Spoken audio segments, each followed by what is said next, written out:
joining. Thanks for joining this webinar hosted by OPSWAT about ransomware, specifically as a follow-up to the WannaCry uh, malware attack that's been going on for the past week or so. This webinar will be recorded and will be available for viewing through the OPSWAT website afterwards. So if you'd like to share this with any colleagues or anyone else you think would find it valuable, we'll be sending out a link after the webinar so that you can do so. We'll be taking questions at the end, so there will be time set aside to ask questions through the GoToWebinar interface. To introduce myself, my name is Tony Berning. I am a product manager here at OPSWAT, and I am joined today by Horacio Zambrano, who's a product marketing lead here at OPSWAT. So with that, I'm actually going to turn it over to Horacio, and he'll talk a little bit about WannaCry and ransomware. Thanks, Tony.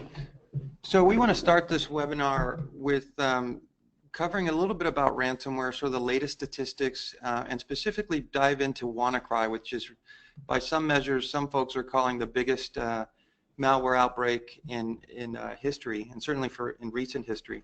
Then we'll have Tony come back on and talk about how OPSWAT can actually help protect an organization from an attack like WannaCry and ransomware.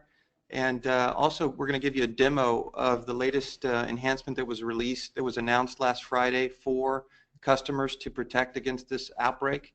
And then lastly, we've compiled a set of guidance, best practices guidance from around the industry on how to protect yourself against this very specific malware, as well as the variants that are coming out for it. So let me start by just giving a sense for ransomware and where we're at. So 2016 has been labeled the year of ransomware last year. And if you look at the lower graph, we saw a fall off on new ransomware attacks in Q4, primarily because Locky and CryptoWall were stopped being used. What we're going to see in 2017, though, especially with this new attack, is a huge rise in ransomware because of the new type of attacks that are going to come out from this sort of new form of attack vector. We already saw in 2016 more than 4,000 ransomware attacks every day. That was a 300% increase from the year before.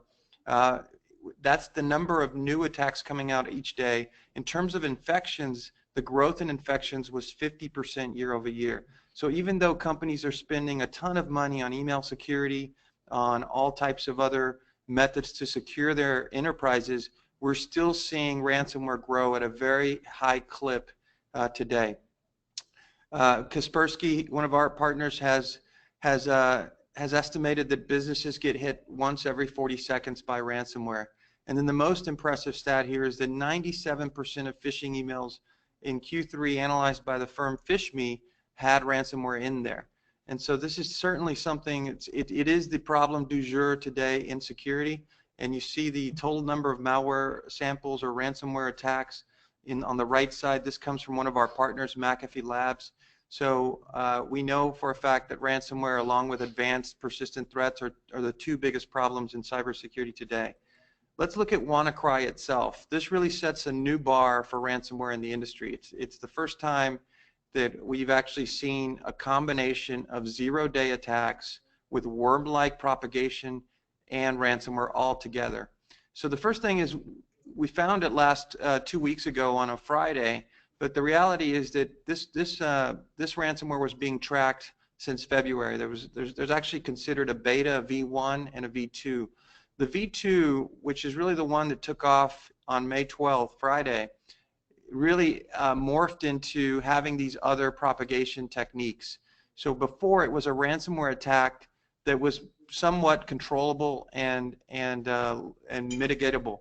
What we saw on Friday, May 12th, is that 74 countries and about 45,000 infections happened within 8 hours. By now, we see estimates of over 200,000 infections around 150 countries, a lot of them in the Asia-Pac region. And we've seen new variants coming out at a rate of 3.6 thousand infections per hour, which if you actually work out the numbers is almost as aggressive as that first day on May the 12th. Interestingly enough, the research is, there's one firm that's estimated that the damage from WannaCry is at least going to be globally $8 billion, which sounds a little low actually, and the payments that the group that's run it have really generated less than 100,000. So it's not a lot of revenue for a massive amount of impact on our global infrastructure. Now, how did this actual outbreak work? The roots of WannaCry really come from a set of ransomware that existed before that's known as WannaCrypt, or these other names, WannaCryptor, WCrypt, WCry. And this particular outbreak took advantage of a vulnerability in Microsoft Office that was patched on March of 2017. This is a vulnerability that became known due to the shadow brokers release of a group of tools late last year. The actual ransomware takes advantage of the SMB v1 protocol, which is a part of almost pretty much all Windows systems. And this protocol is then sort of sought after in other servers. The protocol actually works through port 445 and in some cases 139, but it's a standard part of the Windows operating system. And there have been other protocols like SMB v2 and v3, which are not susceptible, that have been released over time. The actual exposed systems are Windows XP 2003 and Windows 8. We believe 2008 also has some exposure. Interestingly enough, the latest news coming out of Russia, which has really been the primary, one of the primary regions, is that most of the samples that have been sent in or analyzed have happened on Windows 7. And so this was not one of the OSs that was originally talked about as the ones that did not have the patch available. So Windows 7 had already been patched by Microsoft, but the fact that most of the infected machines are Windows 7 suggests that most users are not even patching Windows 7 endpoints. The encryption on this attack was pretty strong. It was AES 128 combined with an RSA 2048 cipher, and interestingly enough, the coders of the ransomware left some open holes, and now there's been a firm that's been able to find a way to reverse the encryption on each device that's infected, because they've been able to re-engineer the way it was creating the key for encryption. How it actually worked was really through the use of two zero-day attacks that some folks would claim came from the NSA.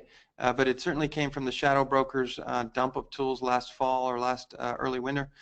Basically, the Eternal Blue zero-day and the double Pulsar.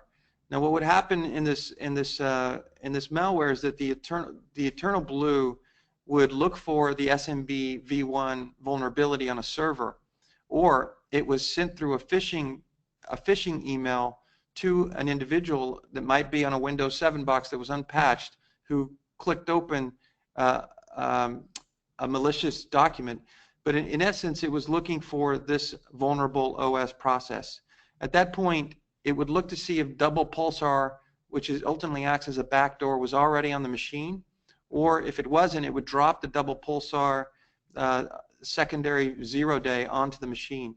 Double Pulsar had the double duty of dropping the payload, which was the WannaCry ransomware, which ultimately encrypted the files, but it also created a set of threads. The first thread was this mssec.exe, and that thread basically started up and called a second thread called task scheduler, it looks like, .exe. Now the task scheduler did an important function. It actually went and checked over the internet for this URL that we have highlighted under test domain. This was a random set of numbers, and if that URL was reachable, the malware actually assumed it was in a sandbox and exited at that point. This is why the individual who actually registered this URL and created a sinkhole was able to stop the attack about 8 or 9 hours after it had begun and was moving into to the United States. So if the task scheduler couldn't actually reach the URL, then it assumed it was still okay to continue the ransomware, and it would actually create a worm-like ability to propagate itself both internally. It would start to scan all the 445 open ports, and it would also create a random number of IP address spaces that were external and start scanning across the internet for 445 open ports on externally facing, public web-facing servers. And so certain cloud groups were able to see this activity. And you can see on the upper part of the diagram that this was the code that was actually going out to check for this parent URL, unregistered domain, that was effectively a kill switch when it was registered by one of the malware analysts that was looking at this. And so this is really what is different about WannaCry. It's a much more sophisticated attack, and we expect that this type of format is going to be used. Obviously, copycats are already removing the kill switch on this variant, but we also think that the shadow brokers had a number of other 0 days that are also being used for new types of variants of ransomware. So with that, I'm going to give it back to Tony, who's going to talk about OPSWAT's capabilities here. Thanks, Horacio. I think that's a really good background and provides some really good context on like what I'm going to cover now, which is specifically how OPSWAT's technologies and products help protect organizations from ransomware, both WannaCry as well as similar attacks. So this is an overview of like the 5 things that I'm going to talk about in the 5 different ways that are specifically applicable to ransomware, and I would break it into 2 main groups. The first is the different technologies that we have that are incorporated into our MetaDefender product line and which are available for the different use cases and the different ways that MetaDefender is deployed to protect environments. And that's the data sanitization, the vulnerability detection, the multi-scanning. And then I'm going to also talk about a couple of our specific products, specifically our email product as well as our secure file transfer product, and talk about how those are applicable to ransomware and attacks similar to the WannaCry attack. So for our data sanitization technology, what this does is this removes potentially malicious content. This would be active content from productivity documents. So these would be Microsoft Office files, Adobe PDF files, HTML files, XML files, etc. And it's removing active content, which would be macros, embedded files, which is a very common way that that threats are spread, especially when in corporate environments where documents are getting sent around and people are much more likely to think that a productivity document is like a safe document. So what our data sanitization, or CDR, which is a content disarm and reconstruction, does is it analyzes each of those files and takes out all of those active pieces, even if there is no threat detected.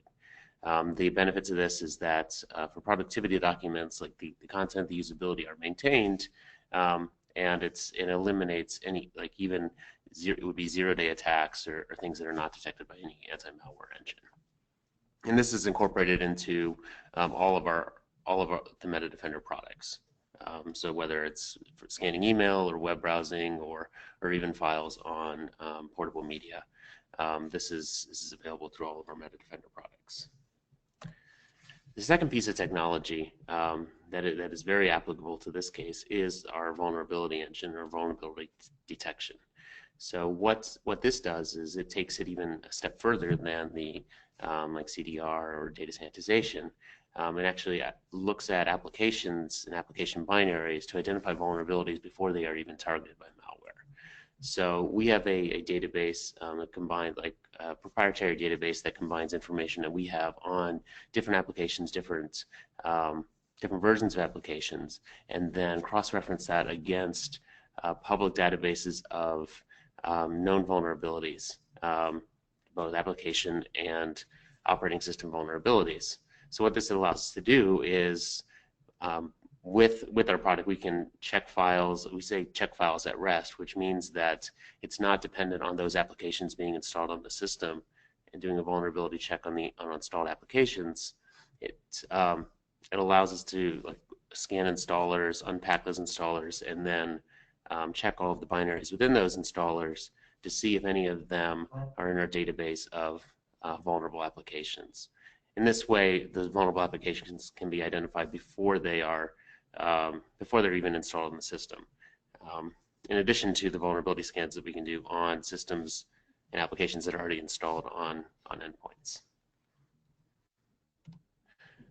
The final technology piece that we combine into our products is actually what many of you probably may know most about OPSWAT or about the Metadefender product line, which is our multi-scanning technology.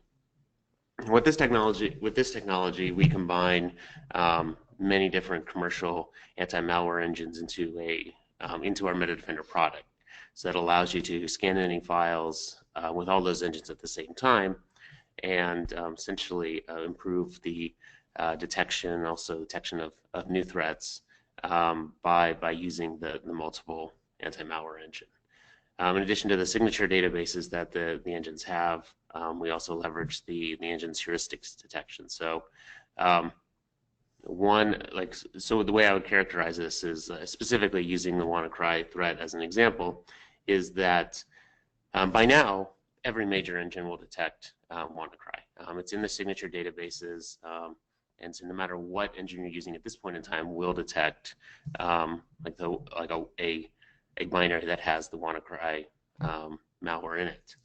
However, the most important time to detect it, and the most important, like when multi-scanning is the most valuable, is when it's breaking out at first. So we have many examples of malware threats where we can show that it was, and it's not always the same anti-malware engine that detects it first, but when you're using, actually go ahead and jump onto the next slide. So when you're using multiple anti-malware engines, you don't need every engine to detect all the malware. What you just need is you instantly get the detection capabilities as soon as a single engine starts detecting the malware. So this both increases the percentage of all malware that is caught, as well as decreases the amount of time it takes to detect new threats, such as like the WannaCry threat.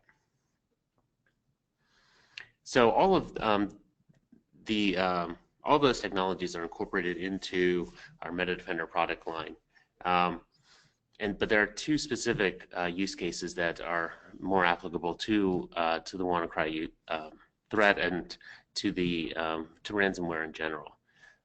Probably the most applicable is our Metadefender email security product, and that's because, as Horacio mentioned, like many ransomware attacks are spread through email, and it's can be attachments or just links within the body of email. And so what the Metadefender email security product does is it allows you to scan and use data sanitization on both attachments to email messages as well as the email body themselves.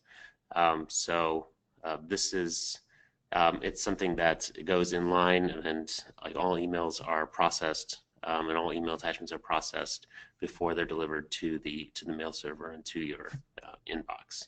So although WannaCry specifically spread with multiple methods, one through like the Samba file transfer protocol, there also I think analysis has shown that initial infection in a lot of systems was done through phishing emails that were opened up, and that's definitely something where Metadefender email security would have blocked or sanitized any of those malicious attachments before end users had a chance to open them.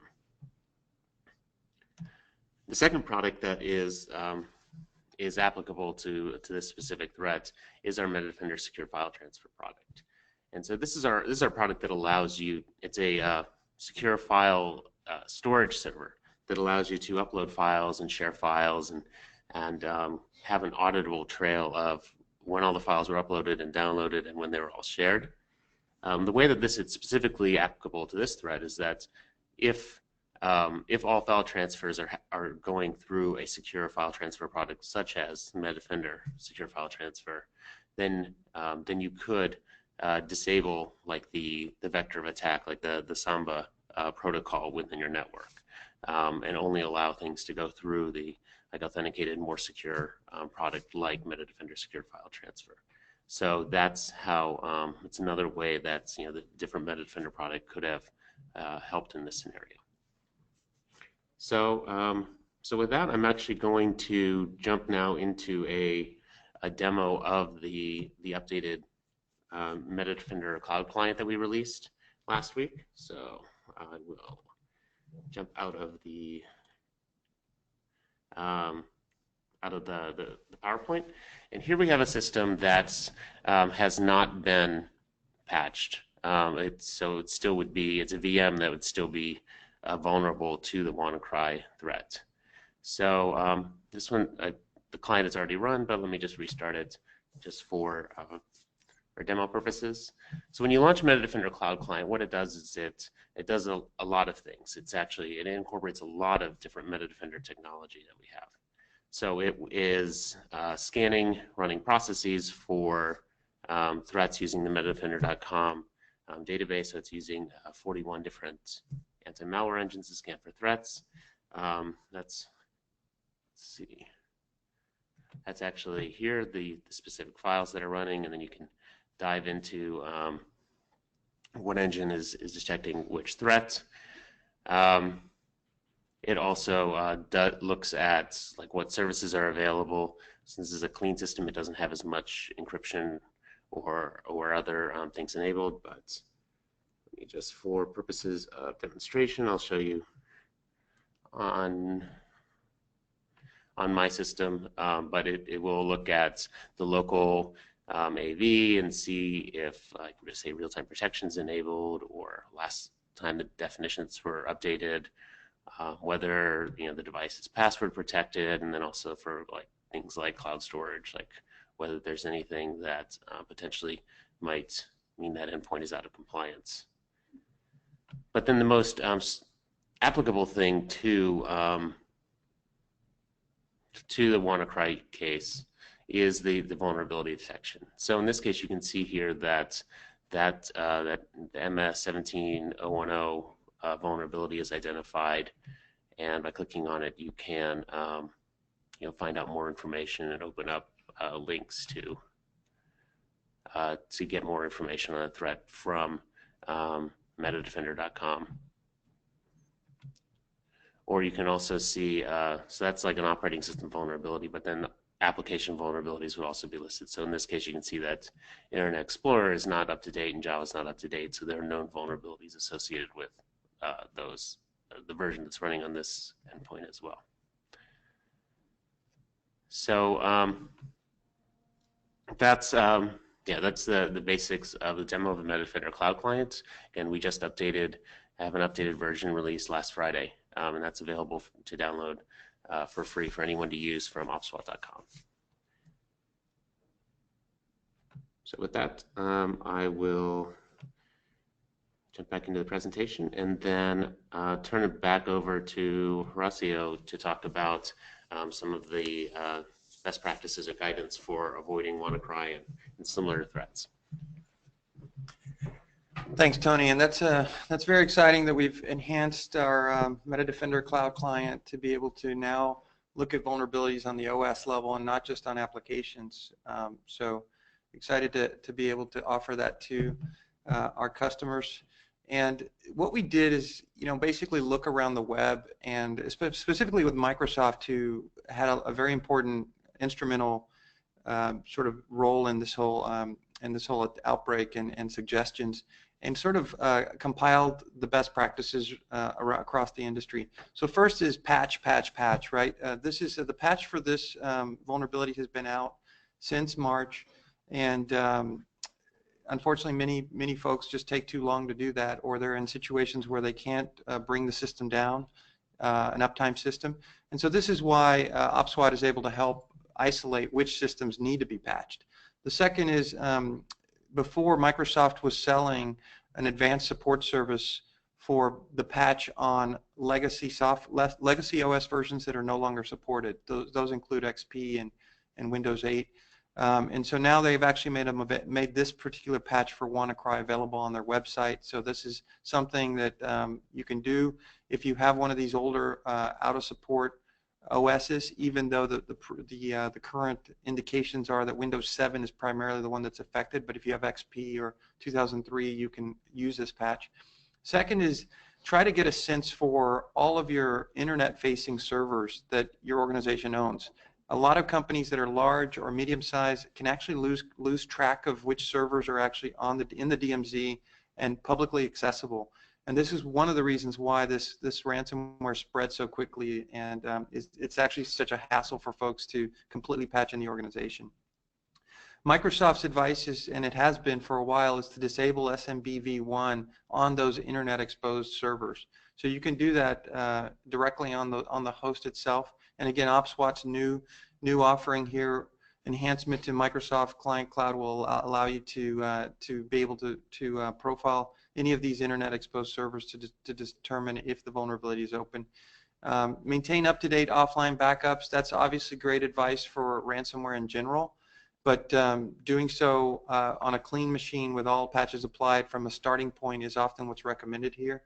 And something we've added is really to use protected network file storage, right? Because in that case, you're actually limiting the number of offline backup areas with critical sensitive data that you need to back up, and try to have your end users use their laptops and PCs for less critical data, so you really are able to protect the most important data in your organization. Block access to the Tor network. There was actually a part of WannaCry that reached out through the Tor network, so there are ways to do this through your firewall. There's also, rather than rely on an external party registering a URL, you can also sinkhole the kill switch domain by redirecting the domain on the web servers in your organization. So you can actually change the web host file and put this URL in it and redirect it to a different IP address that's legitimate. The WannaCry ransomware will then think it's actually in a sandbox and exit and stop from encrypting files and trying to spread internally. Another big best practice that's been guided here is to use firewall segmentation within the network and really only allow ports that are open, that are necessary for two machines within the organization to be talking to each other. So port 445 doesn't always have to be open in some cases, or port 139. And so try to use new segmentation rules specifically for the next X period of time while these variants are out there.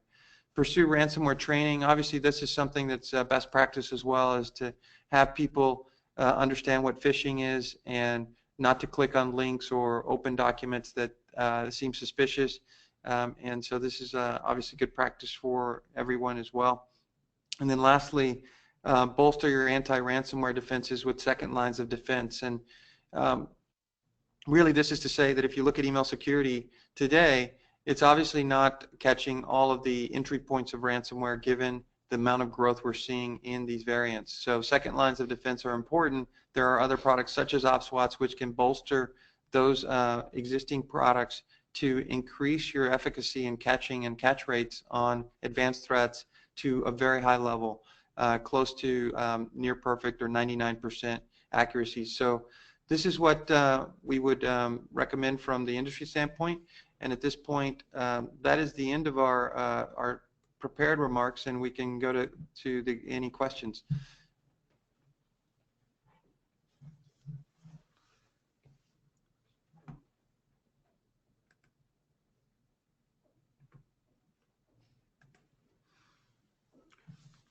And just as a reminder, you can ask any questions that you have through the GoToWebinar interface. So if you type them out, then we'll just answer them in the order that we get them.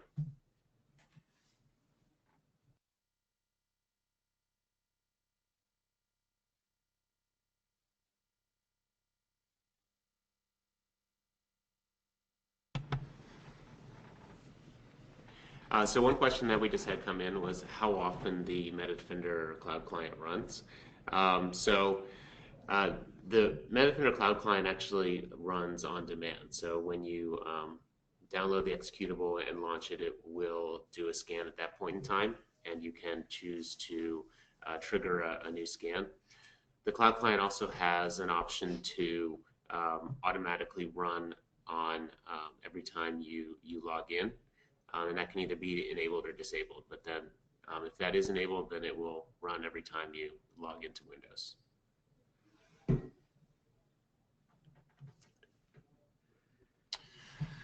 Yeah, so one of the questions is, what was the firm that reverse engineered the WannaPay? Well, what was reverse engineered was the encryption key for actually being able to unencrypt your files when WannaCry is already infected one of your endpoints. And I believe it starts with Quark. If you give me a few minutes here and we go on to other questions, I'll actually find the name of that group and come back on in a second. All right, and I got questions about the like recordings of the webinar and viewing those recordings.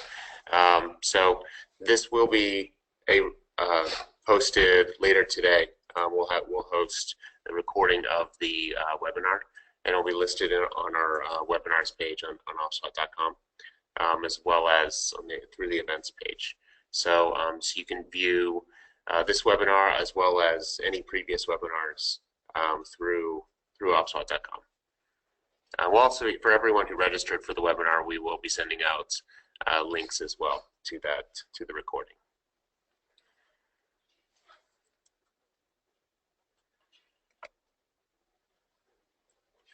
And then specifically, the webinars page is on the on OPSWAT.com through the, I believe it's a resources link.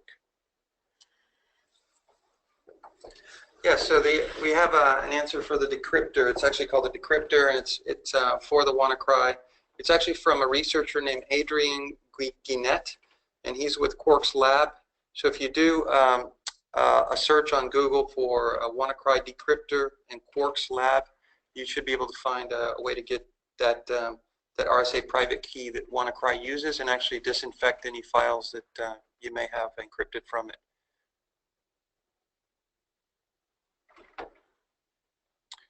There's a question here on were the majority of enterprise victims, were the majority of the victims enterprises, or were there a significant number of home users hit too?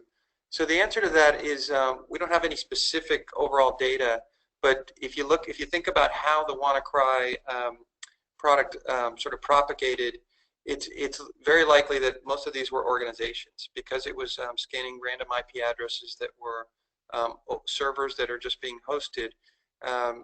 Most likely it was infecting more enterprises than home users. Of course, you could have individuals who had servers on the web that were exposed, but most likely, given the number of servers that organizations typically put on the public-facing web, we believe that more enterprises were infected than home users.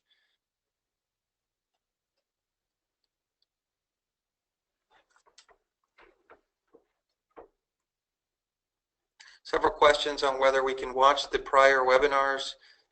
Yes, it's all available on OPSWAT's website, so you can see all of our prior webinars which have been recorded.